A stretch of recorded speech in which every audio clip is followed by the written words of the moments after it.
History can help us understand organ transplant personality changes, says expert. This is by Faye Bound Alberti from The Conversation. From vegetarian craving meat to changes in sexual preference, some organ transplant patients report changes to their personality reflecting those of the organ donor.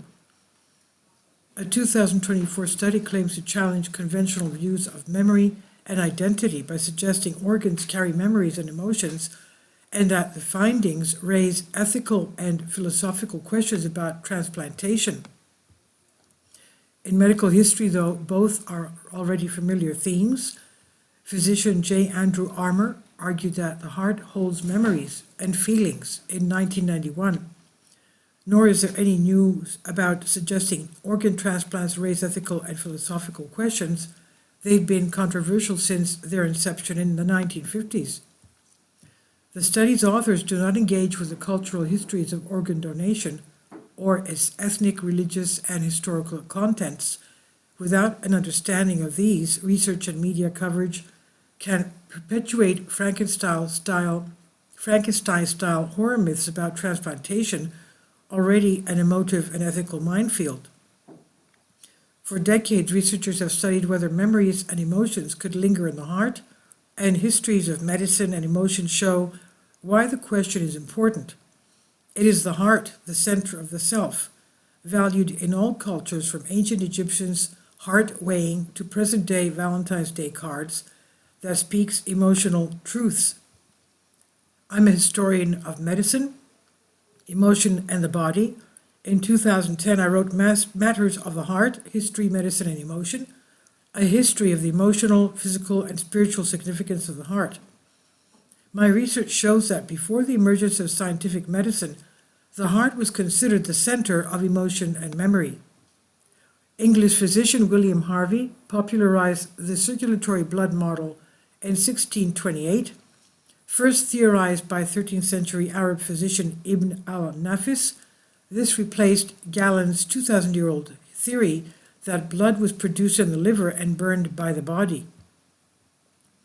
Once the heart was understood to be a pump, the brain was promoted to the center of thought, memory, and emotion, helped by René Descartes, whose 1949 book, Passions of the Soul, explored the relationship between mind and body. Gradually, this secularized view of the heart became widespread. The mechanical pump model is still taught in schools. And while few cardiologists believe the heart, the center of the complex chemical system, is a simple organ, most prefer not to think of the heart as the seat of the soul. How then, one famous heart transplant surgeon asked me, could I cut it out of a man's body? Not all organs are emotionally meaningful. I research face transplants. Faces are even more emotionally significant than hearts. Faces and hearts communicate feelings. Faces convey expression while hearts beat faster when anxious or in love. It's difficult to get sentimental about the spleen, a kidney, or a small bowel, so then it's not all organs that carry memories and meanings, but hearts in particular. But what about xenotransplants? When non-human tissues, cells, and organs are used to treat humans, will recipients of genetically modified pig hearts remember their time in the trough? There is growing evidence to suggest cellular memory exists in some form, that is, cells retain information about past events that are stored outside of the brain. The Bessel van der Kolk's idea that the body keeps the score, quote-unquote, while not scientifically proven, is familiar in trauma research, including intergenerational studies of slavery and Holocaust survivors. However, the 2024 study provides only a summary of existing work, some of which involves just 10 patients with unclear findings. The study also cites earlier, largely anecdotal accounts that heart transplant recipients might experience a change in food, music, or even sexual preferences. For example, Sylvia craved chicken nuggets just like her donor, but would not the memory of chicken nuggets be lodged in the gut? The gut is ever more important in understandings of emotions and mental illness, including schizophrenia. Given there's also a well-established gut-brain axis, The two-way communication system between the brain and the gastrointestinal tract. Maybe this is a discussion less about the potential for organ transplants to change patients' personalities and more about the limitations of scientific medicine that divides the mind and body up so neatly and so problematically. Cultural context. Memory and emotions are not merely biological phenomena, but driven by environments, experiences, and relationships. They, like beliefs about the heart, are informed by cultural contexts.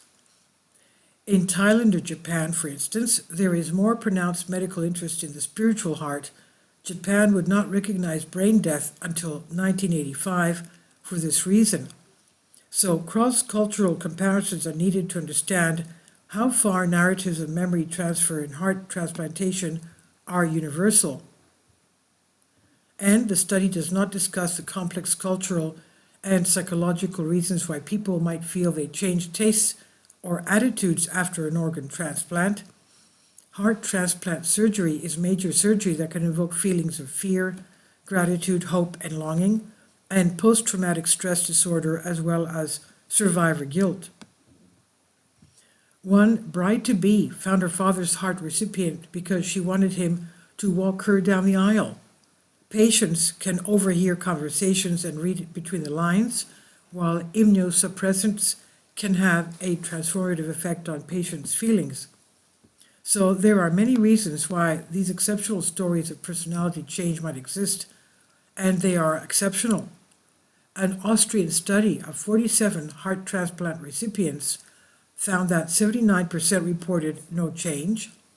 We need more debates about organ donation and the mind and body split in modern medicine, but focusing on the most pressing issues, such as why there is no real joint up in psychological and physical health care and how to change that. Public debates about whether informed consent is working and whether xenotransplantation, that's using animal parts, and organogenesis, growing organs, are the way ahead.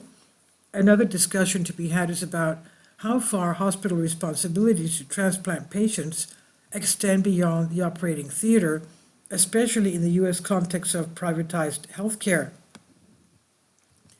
Right now, I worry about what will happen to the UK transplant patients who will be similarly crushed by expensive medications if we don't save the NHS. We need these debates not only to support rigorous ethical standards and evidence-based research, but also amid much misinformation about science to avoid media sensationalism. This is from The Conversation by Faye Bound Alberti, Professor of Modern History and UKRI Future Leads Fellow, King's College London, on Science Alert. Please leave your comments. Thank you for your support. Finally, support my Patreon account. The daily posts are 5 videos daily, and they are totally different from what I have on my YouTube channel. Thank you so much for your support and that you find all my content so interesting. You'll find the Patreon account details in the description box below.